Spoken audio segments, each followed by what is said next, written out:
नमस्कार, मैं डॉक्टर विद्यानंद त्रिपाठी। मैं consultant nephrologist and kidney transplant physician हूं बंसल हॉस्पिटल भोपाल में। आज हम बात करेंगे किडनी फेलियर के इलाज के बारे में। तो किडनी फेलियर एक ऐसा नाम है, नाम सुनते ही हर आदमी के दिमाग में एक डर आ जाता है कि क्या मैं बचूंगा, मेरी जान बचेगी या मेरे पास आगे क्या ऑप्शंस है। तो आज हम इन सभी ऑप्शंस के बारे में बात करेंगे। तो किडनी फेलियर हम किसे बोलते हैं? जब भी किसी व्यक्ति को कोई किडनी की बीमारी होती है उसे हम सीकेडी कहते हैं। ये सीकेडी एक प्रोग्रेसिव बीमारी है। इसका मतलब है कि समय के साथ बीमारी धीरे धीरे बढ़ती रहती है। इसको हम मॉनिटर करते हैं यूरिया क्रिएटिनिन के माध्यम से। इसका मतलब है कि क्रिएटिनिन जैसे किसी का 2 है, अब ये समय के साथ बढ़ते बढ़ते एक ऐसी स्थिति आती है जहां यूरिया और क्रिएटिनिन का लेवल इतना अधिक हो जाता है कि उससे सामान्य जीवन संभव नहीं होता। इसी स्टेज को हम किडनी फेलियर बोलते हैं। तो इस स्थिति में हमारे पास क्या क्या ट्रीटमेंट के विकल्प हैं? मुख्य रूप से 3 विकल्प होते हैं। पहला होता है हीमोडायलिसिस, दूसरा होता है पेरिटोनियल डायलिसिस और तीसरा होता है किडनी ट्रांसप्लांट। तो हम इन तीनों इलाज के बारे में एक एक करके बात करेंगे। तो हीमोडायलिसिस क्या होता है?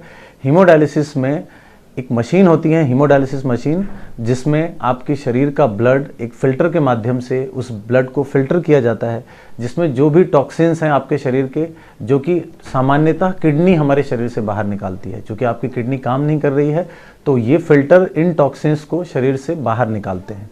इस तरीके से हफ्ते में 2 से 3 बार आपको डायलिसिस करनी पड़ती है और व्यक्ति को एक जो उसकी समस्याएं हैं किडनी फेलियर की वो सारी ख़त्म हो जाती है। डायलिसिस की लिमिटेशंस क्या हैं? आपको वीक में 3 बार अस्पताल आना है, 4 घंटे का डायलिसिस होगा। आपके लिमिटेशंस बहुत से होते हैं, जैसे कि पानी का इंटेक बहुत कम लेना, खान पान के बहुत से परहेज होंगे। आपकी ट्रैवलिंग एक समस्या है, आपको बाहर दूर दराज कहीं जाना है, वहाँ डायलिसिस की सुविधा नहीं है। फिर समय के साथ साथ डायलिसिस मरीज में दूसरी समस्याएं भी आने लगती हैं, जैसे कि ब्रेन की समस्या, स्किन की प्रॉब्लम्स हैं, आपकी हड्डियां कमज़ोर होंगी, आपका दिल कमज़ोर हो सकता है। तो इस तरीके से डायलिसिस के फ़ायदे के साथ साथ बहुत से नुकसान हैं और डायलिसिस में ज़िंदगी बहुत लंबी नहीं है। एक एवरेज लाइफ हम बोलते हैं 4 से 5 साल हो सकता है। दूसरा विकल्प इसी तरीके से है, उसे हम पेरिटोनियल डायलिसिस बोलते हैं, जिसमें पेट की जो आपकी झिल्ली है यही फिल्टर का काम करती है। तो पेट की झिल्ली में 2 लीटर के बैग्स आते हैं, तो एक प्लास्टिक के कैथेटर के माध्यम से वो 2 लीटर पानी आपके पेट में जाता है। 4 घंटे वो आपके पेट में रहेगा, वहीं पे आपके टॉक्सिन्स के एक्सचेंज होंगे। 4 घंटे बाद उस पानी को बाहर निकाल लिया जाएगा। इस तरीके से 3 से 4 साइकिल हर दिन होती है। ये एक तरह से होम डायलिसिस है, आप घर में कर सकते हैं, आपको अस्पताल जाने की ज़रूरत नहीं है। इसका भी सक्सेस रेट या इसके नुकसान या फ़ायदे हीमोडायलिसिस के बराबर होते हैं और लिटरेचर बोलता है कि दोनों का आउटकम करीब करीब बराबर है। जो लोग रिमोट एरियाज़ में रहते हैं जहां डायलिसिस सेंटर नहीं है, या जिन लोगों को में वेस्कुलर एक्सेस की प्रॉब्लम है, जिनकी नसें अच्छी नहीं है या जिनका हार्ट बहुत कमज़ोर है, जहां खून वाला डायलिसिस करना संभव नहीं होता, उन लोगों के लिए पेरिटोनियल डायलिसिस ज़्यादा उपयुक्त मेथड होती है। अब हम आते हैं तीसरे और सबसे प्रमुख इलाज के बारे में, वो है किडनी ट्रांसप्लांट। तो ये सबसे अच्छा इलाज क्यों है? क्योंकि किडनी ट्रांसप्लांट में आपके शरीर में एक नई किडनी लग जाती है जो सामान्य किडनी का काम ले लेती है। तो डायलिसिस में आप जहर और पानी तो मशीन से निकाल सकते हैं, लेकिन किडनी के जो दूसरे काम हैं, जैसे खून का निर्माण, आपकी बोन की स्ट्रेंथ, ये सब चीज़ें तो नहीं हो पाती। तो ट्रांसप्लांट में आपको किसी तरीके से खून बढ़ाने के इंजेक्शंस या ब्लड ट्रांसफ्यूजन की ज़रूरत नहीं है।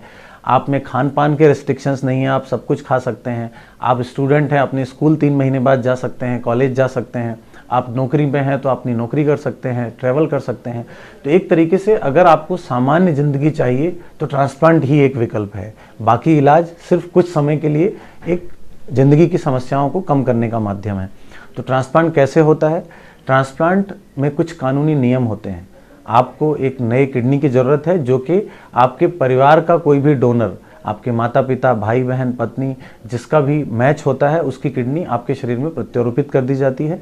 अगर आपके परिवार में कोई डोनर नहीं है तो कैडेवर ट्रांसप्लांट होते हैं। ब्रेन डेड जो किडनीज होती हैं उसके लिए आपको रजिस्ट्रेशन कराना पड़ता है। तो जब भी आपको नंबर आता है वो किडनी आपके शरीर में लगा दी जाती है। प्रत्यारोपण के बाद 3 तरह की इम्यूनिटी कम की दवाइयाँ आपकी ज़िंदगी भर चलती हैं, उनको समय पर लेना होता है और 2 से 3 महीने तक आपका जो खान पान के परहेज हैं, रेगुलर टेस्टिंग है, इसके लिए आना पड़ता है। उसके बाद जब आप ठीक होते हैं तो आपकी विजिट्स कम हो जाती हैं और एक सामान्य ज़िंदगी की तरह आप आगे बढ़ने लग जाते हैं।